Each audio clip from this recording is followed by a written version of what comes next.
میں ایک دعویٰ کرتا ہوں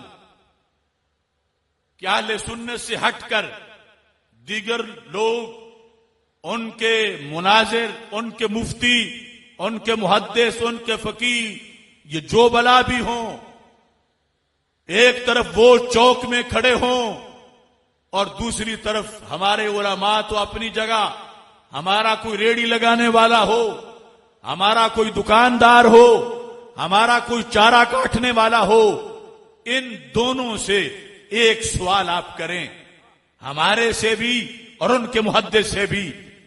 ہمارا چارہ کاٹنے والا، اس سے کہو اگر تجھے اللہ کے رسول علیہ السلام کا لعاب دہن مل جائے تو کیا کرو گے؟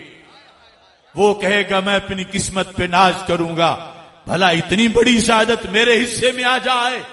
اور دوسری طرف وہ چوک میں کھڑا ابو اندھیرا جو دن رات حدیث پڑھاتا ہے، محدث کہلاتا ہے، اسے کہو تجھے اگر لعاب دہن رسول عربی صلی اللہ علیہ وسلم کا ملے تو کیا کرو گے؟ جو روزانہ پیکر سے برابری کے دعوے کرتا ہو وہ بھلا لعاب دہن کی عظمت کیا بتائے گا؟ یہ فیصلہ کن بات ہے، دنیا کی چوٹی پر یہ لہرانے والا جھنڈا ہے۔ اس بنیاد پہ میں برملا کہتا ہوں، اس طرف بھی آدمی ہیں، اس طرف بھی آدمی، ان کے بوٹوں پہ چمک ہے، ان کے چہروں پہ نہیں، کہ اللہ نے وہ چمک والا عقیدہ اہل سنت کو عطا فرمایا ہے۔ سید عالم نور مجسم شفیع معظم صلی اللہ علیہ وسلم آپ کے آداب کے لحاظ سے ہمارے سامنے ایک معیار ہے، ایک انداز، مثلا اعلی حضرت فاضل بریلوی رحمۃ اللہ علیہ بیان کر رہے ہیں اور ہم اس کو فالو کرتے ہیں، اور ایک دوسرے لوگوں کا ہے جن کے بارے میں اقبال نے کہا سطوت توحید قائم جن نمازوں سے ہوئی وہ نمازیں ہند میں نظر بریمن ہو گئیں۔ وہ کہتے ہیں ہمارا انداز سچا ہے، ہم کہتے ہیں ہمارا انداز سچا ہے، تو قرآن مجید برہان رشید نے فیصلہ کر دیا فَإِنْ آمَنُوا بِمِثْلِ مَا آمَنْتُمْ بِهِ فَقَدِ اهْتَدَوْا، کہ یہ جو ان صدیوں میں آپس میں جھگڑ رہے ہیں ان میں سے کسی نے بھی ان کو نہیں دیکھا، تو ویسے آداب کا اہتمام کرو جیسے دیکھنے والوں نے اہتمام کیا ہے۔ اس سلسلہ کے اندر بخاری شریف سے ایک منظر پیش کیا ہے۔ حدیبیہ کے مقام کا تذکرہ کرتے ہیں کہ جس وقت نبی اکرم نور مجسم شفیع معظم صلی اللہ علیہ وسلم حدیبیہ میں موجود تھے اور عروہ بن مسعود ثقفی ایک دشمن کی حیثیت سے حدیبیہ میں مذاکرات کے لیے آئے ہوئے تھے۔ قریش نے چونکہ عمرہ کرنے سے روکا ہوا تھا، عروہ بن مسعود قریش کے سفیر کی حیثیت سے حدیبیہ میں کافی دیر رہے اور دیکھتے رہے کہ یہ لوگ جو رسول اکرم صلی اللہ علیہ وسلم کی برادری کے لوگ ہیں، آپ کو نبی مانتے ہیں یا دیگر اصحاب ہیں، نبی مان کر یہ کیا مان گئے ہیں؟ عروہ بن مسعود نے بادشاہوں کو بھی دیکھا تھا، بادشاہوں کے درباروں کو بھی دیکھا تھا، چونکہ قریش کو عروہ بن مسعود پر بڑا گھمنڈ تھا کہ یہ ہمارا بڑا زیرک اور ماہر سفیر ہے، اور جہاں بھی گیا ہے اس نے سفارت کاری میں کامیابی حاصل کی ہے۔ یہ بخاری شریف میں جس کو فتاوی رضویہ کے اندر اعلی حضرت فاضل بریلوی رحمۃ اللہ علیہ نے ذکر کیا، بخاری شریف کا یہ مقام باب الشروط فی الجہاد کے اندر حدیث نمبر 2732 اس کے اندر یہ تذکرہ موجود ہے کہ جب عروہ بن مسعود واپس مکہ مکرمہ پہنچا تو اس نے صحابہ کا انداز پچھلوں کو جا کے بتایا کہ نبی ماننے والے اپنے نبی کو کیا مانتے ہیں۔ کہنے لگے وفدت علی الملوک وفدت علی کیسر و کسرا والنجاشی واللہ ان رأیت مالکا یعظمہ اصحابہ ما یعظم اصحاب محمدن صلی اللہ علیہ وسلم. عروہ کہنے لگے میں کیسر کے پاس بھی گیا تھا, میں کسرا کے پاس بھی گیا تھا, میں نجاشی کے پاس بھی گیا تھا, اور یہی اس وقت کی بڑی بڑی حکومتیں تھیں, اور ان حکومتوں کی بڑی چمک تھی. کسرا کے دربار میں مہمانوں کو سونے کی کرسیوں پہ بٹھایا جاتا تھا, کیسر کے دربار کے اندر بڑے اہتمام تھے, نجاشی کے دربار میں بڑا گارڈ آف آنر تھا. یہ ساری چیزیں دیکھی ہوئی تھی عروہ بن مسعود نے, مگر کہنے لگے جس دن سے مدینہ دیکھ لیا ہم ساری بہاریں بھول گئے. دشمن ہے, مگر صحابہ کرام رضی اللہ تعالی عنہم کی طرف سے جو رسول پاک صلی اللہ علیہ وسلم کی تعظیم دیکھی تو اپنا شرک توڑ بیٹھا. تعظیم, قریش کو کہا میں سب درباروں میں گیا مگر آج تک وہ منظر نہیں دیکھا جو میں نے حدیبیہ میں دیکھا ہے. تو قریش کو اس سلسلے میں تشویش ہوئی کہ حدیبیہ میں یہ کیا دیکھ آئے ہیں, نہ وہاں قیمتی قالین ہے, نہ سونے کی کرسیاں ہیں, پتوں کے بچھونے ہیں, اینٹوں کے سرانے ہیں, کیا دیکھا. پہلے جہاں بھی عروہ گیا تو یہ ہماری برتری کو واضح کرتا رہا, آج لگتا ہے دل دے بیٹھا ہے. بتاؤ تو صحیح حدیبیہ میں کیا دیکھا. تو وہ کیا چیز تھی جس سے پتا چلا کہ بادشاہوں کے ماننے والے اور ہوتے ہیں اور نبیوں کے دیوانے اور ہوتے ہیں. سبحان اللہ سبحان اللہ. وہ ایک چیز ہے جس کو لفظ تعظیم سے تعبیر کیا جاتا ہے, سبحان اللہ. اور بڑی فیصلہ کن چیز ہے. دوسری کمپنی کے نزدیک اگر کوئی اللہ کے سوا کسی کی تعظیم کرے تو مشرک ہو جاتا ہے, اور بخاری میں ہے کہ کٹر مشرک آیا تو تعظیم نبی دیکھ کے شرک توڑ بیٹھا. سبحان اللہ سبحان اللہ. دسکا کے مسلمانوں غور سے سننا. عروہ بن مسعود کہنے لگے کیسر کا دربار بڑا عالی شان تھا, مگر اس نے تھوکا تو تھوک زمین پہ گرا, کوئی بھی ایسا نہیں تھا جو نیچے ہاتھ کر لیتا. کسرا نے تھوکا تو تھوک زمین پہ گرا, نجاشی نے تھوکا تو تھوک زمین پہ گرا. واللہ ان رأیت مالکا یعظمہ اصحابہ, میں نے کسی بادشاہ کے اصحاب کو, وزراء کو, سپاہیوں کو اس بادشاہ کی یوں تعظیم کرتے نہیں دیکھا جیسے صدیق و عمر کو اپنے نبی کی تعظیم کرتے دیکھا ہے. ان رأیت مالکا یعظمہ اصحابہ, لفظ تعظیم ہے کہ اس کی اصحاب اس بادشاہ کی یوں تعظیم کرتے ہوں ما یعظم اصحاب محمدن صلی اللہ علیہ وسلم, وہ تعظیم جو کہ اصحاب محمد صلی اللہ علیہ وسلم حضرت محمد مصطفیٰ صلی اللہ علیہ وسلم کی کرتے ہیں. ایسی تعظیم میں نے دنیا میں کسی دربار میں نہیں دیکھی. سبحان اللہ. کٹر مشرک تعظیم دیکھ کے اپنا دل دے بیٹھا. اس لیے فاضل بریلوی رحمت اللہ علیہ فرماتے ہیں شرک ٹھہرے جس میں تعظیم حبیب, اس برے مذہب پہ لعنت کیجئے. یاد رکھیں تعظیم جو بمانا الوہیت تعبدی ہے وہ صرف اللہ کے لیے ہے, باقی ساری تعظیمیں اللہ کے رسول علیہ السلام کے لیے جائز ہیں. بے شک بے شک. صحابہ تعظیم کر رہے تھے, کافر نے دیکھا. قریش مکہ کو لفظ تعظیم کی ڈیفینیشن کی ضرورت پڑ گئی.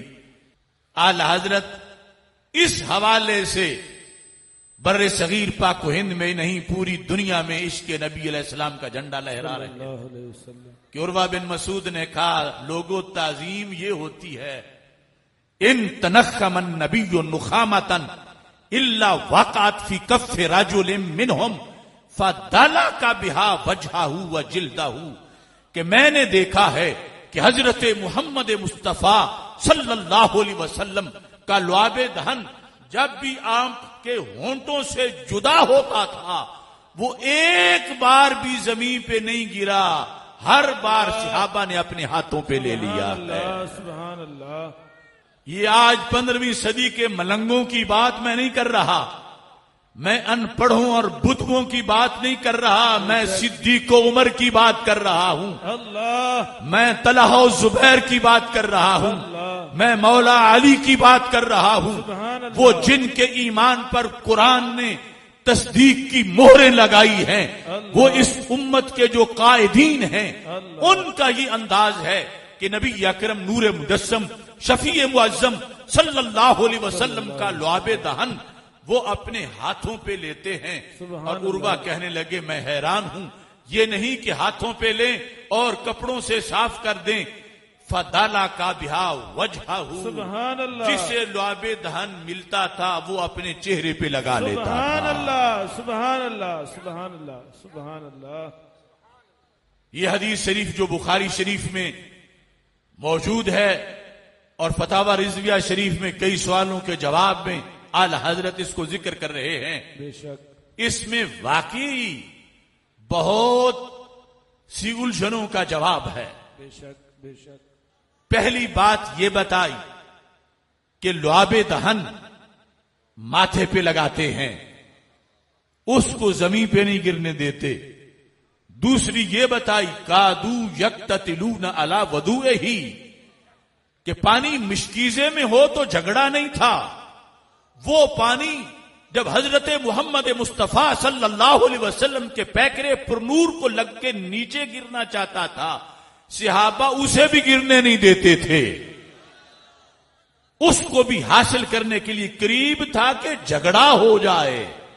ویسے شیر و شکر ہیں اور ایثار کے پیکر ہیں، اور چشم فلک گواہ ہے کہ احد کے میدان میں 80 زخم لگے ہیں اور پانی کی بوند پہنچی ہے، امید ہے کہ پی لوں تو جان بچ جائے، کہتے ہیں میری خیر ہے اگلے کو پلا دو، جان پر بھی ایثار کر جاتے ہیں مگر تبرک میں ایثار نہیں کرتے، ہر ایک کہتا اپنا حصہ میں ہی لوں گا، اپنا حصہ میں ہی لوں گا، قریب ہے کہ جھگڑا ہو جائے، اور وہ جھگڑا بھی پھر محبت کا ہے۔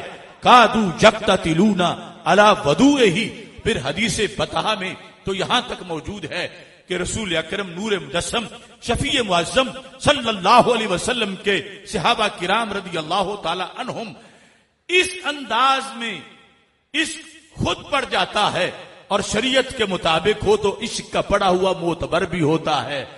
اب پانی تھوڑا ہوتا تھا، صحابہ زیادہ ہیں، ہر ایک کے حصے میں قطرہ نہیں آ رہا، تو جس کو کوئی قطرہ سرکار کے پیکر کا نہیں ملتا وہ کیا کرتا تھا؟ آج آ کے لوگ کہتے ہیں یہ بریلوی ہیں کہ کسی کی ہاتھ سے ہاتھ مل رہے ہیں کہ اس کے ہاتھ سے میرے ہاتھ میں بھی برکت آ جائے گی، اور کہتے ہیں بھلا یوں رگڑنے سے برکت کیسے آ جاتی ہے، کسی متبرک چیز کو ہاتھ لگا کر یہ برکت کیسے آ جاتی ہے؟ میں کہتا ہوں اگر تم اسے بریلویت کہتے ہو تو پھر سارے صحابہ ہی بریلوی تھے۔ حدیث فتح میں موجود ہے کہ نبی اکرم نور مجسم شفیع معظم صلی اللہ علیہ وسلم نے وضو فرمایا، صحابہ پانی لے رہے تھے تو جن کو کوئی قطرہ نہیں ملتا تھا، حدیث فتح میں ہے من لم یصب منہ آخذ من بلل ید صاحبہ، جسے کوئی قطرہ نہیں ملتا تھا وہ اس دوست کے ہاتھ پہ ہاتھ رگڑ لیتا تھا جس کے ہاتھ پہ سرکار کے پیکر سے لگنے والا کوئی قطرہ گرا تھا۔ اور یہاں باقاعدہ پھر رسول اکرم صلی اللہ علیہ وسلم نے سوال بھی کر دیا، پتا چلا یہ جو کر رہے تھے خود کر رہے تھے صحابہ کرام، ورنہ سرکار سوال نہ کرتے۔ سرکار نے فرمایا ما یحملکم علی ھذا، حدیث فتح میں یہ ہے صحابہ مجبوری کیا ہے، ایسا کیوں کرتے ہو؟ میں وضو کرتا ہوں تم پانی لینے آ جاتے ہو، کیا مجبوری ہے؟ کس چیز نے تمہیں برانگیختہ کیا ہے؟ تو سوال سے یہ ثابت ہوا کہ نہ انہوں نے سرکار سے اجازت لی ہوئی تھی، نہ سرکار نے حکم دیا ہوا تھا، محبت نے خود پڑا ہوا تھا اور سرکار کے سامنے تھی، صاحب شریعت دیکھ رہے تھے. پوچھا ما یحملکم علی ھذا، کون سی چیز تمہیں اس پر مجبور کرتی ہے؟ رسول اکرم صلی اللہ علیہ وسلم جانتے تھے. اب آج ہم صدیوں بعد جب یہ بات سن رہے ہیں تو ہمیں پتا ہے کیوں پانی لیتے تھے. ہم میں سے ہر ایک کو پتا ہے، تو سرکار کو کیوں نہیں پتا ہوگا؟ پوچھا اس لیے تھا کہ میں پوچھوں گا، ان کے دل کی بات زبان پر آ جائے گی، میری تصدیق ہو جائے گی، تو چلتے چلتے ڈسکے تک بات پہنچ جائے گی. تو صحابہ کرام رضی اللہ تعالی عنہم نے جواب دیا، فرمایا حب اللہ ورسولی. یہ جو پانی ہم لیتے ہیں یا جس ہاتھ پہ لگا ہو اس پہ ہاتھ رگڑتے ہیں، یہ بندہ، اس کا ہاتھ اصل میں یہ مقصود نہیں. ہمارے پیش نظر اللہ کی محبت ہے اور اللہ کے رسول علیہ السلام کی محبت ہے. یہ دوسری بات تھی جو عروہ نے جا کر بیان کی، کادو یقتتلون علی وضوئہ. تیسری بات جو یہاں فتاوی رضویہ میں بھی ہے اور بخاری شریف میں بھی ہے کہ صحابہ کے سکھائے ہوئے آداب میں یہ بھی امت پر لازم ہے کہ یہ ادب بھی ہر وقت ذہن میں ہو. وہ کیا ہے؟ اذا امرا فابتدروا امرہ، کہ جب رسول اکرم نور مجسم شفیع معظم صلی اللہ علیہ وسلم حکم کرتے تھے تو حکم ایک کو ہوتا تھا، تیار سارے ہو جاتے تھے. عروہ نے محسوس کیا کہ یہ صرف لعاب دہن ماتھے پہ لگانے والے نہیں، یہ جان دینے والے بھی ہیں. ان کے اندر بہت جذبہ اطاعت ہے. آداب رسالت صلی اللہ علیہ وسلم کا یہ بھی بڑا اہم پہلو ہے. اور چوتھے نمبر پر کہا اذا تکلم خفضوا اصواتهم، جب اللہ کے رسول صلی اللہ علیہ وسلم گفتگو فرمائیں تو صحابہ اپنی آوازیں پست کر لیتے ہیں. دیکھو دشمن نے ہر چیز بڑی پتے کی نوٹ کی، کہا وہ بات کے برابر بات بھی نہیں لاتے، چے جائے ذات کے برابر ذات لے آئیں. خفضوا اصواتهم، ہیں بڑے بڑے سردار اور بڑی بڑی برادریوں کے سربراہ، لیکن رسول پاک صلی اللہ علیہ وسلم کو اپنا بھائی نہیں سمجھتے، اپنی برادری کا فرد نہیں سمجھتے، بلکہ اتنا ادب ہے کہ بات بھی پست رکھتے ہیں. اور پانچویں نمبر پر عروہ بن مسعود نے یہ بھی جج کیا کہ یہ آنکھوں سے بھی ادب کرتے ہیں. عروہ نے جو کافر تھے، مشرک تھے، دشمن تھے، یہ پہچانا، کہا ما یحدون الیہ النظر تعظیما لہ. ان میں سے کوئی ایک بھی ایسا نہیں تھا جو تیز نگاہوں سے محبوب کا چہرہ دیکھے. ما یحدون الیہ النظر، نگاہیں پوری آنکھ کھول کے یوں دیکھنا شروع کر دیں، ایسا نہیں دیکھتے تھے. نگاہیں جھکا کے تھوڑا تھوڑا دیکھتے تھے، اور یہ دیکھنا بھی تعظیم کے انداز میں تھا. یہ صحابہ کرام رضی اللہ تعالی عنہم کا انالیسز ایک کافر نے کیا، اور سارا خلاصہ ہی تعظیم کا تھا، سارا خلاصہ ہی آداب کا تھا. اور 5 چیزوں میں وہ بڑے فرائض شامل ہی نہیں کیے. یقیناً وہ صحابہ کی بڑی شان تھی، نمازیں پڑھنا، تلاوت کرنا، اور آج کے مومن کی بھی بڑی شان ہے. مگر عروہ بن مسعود قریش کو جا کر بتا رہے تھے نمازیں ان کا اپنا مسئلہ ہے، روزہ اور زکاتیں اور جہاد اور یہ جو تہجد، یہ معاملات اندرونی محاذ کے ہیں.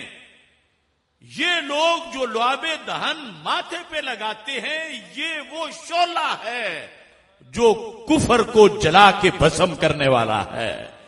یہ دشمن اسلام، ان کے لیے پیغام ہے ان باتوں میں. تو یہ آداب رسالت کے جو 5 انداز تھے، ان کو ہی اگر آج تبلیغ کے انداز میں عالمی سطح پر اجاگر کیا جائے تو خدا کی قسم اگلے دن ہی کفر گھٹنے ٹیک جائے گا. کہ نخامہ کا ترجمہ ہے کھنگار، جو سینے سے آئے. ویسے تھوک کو بساک یا بزاک کہا جاتا ہے، اور یہاں لفظ نخامہ ہے.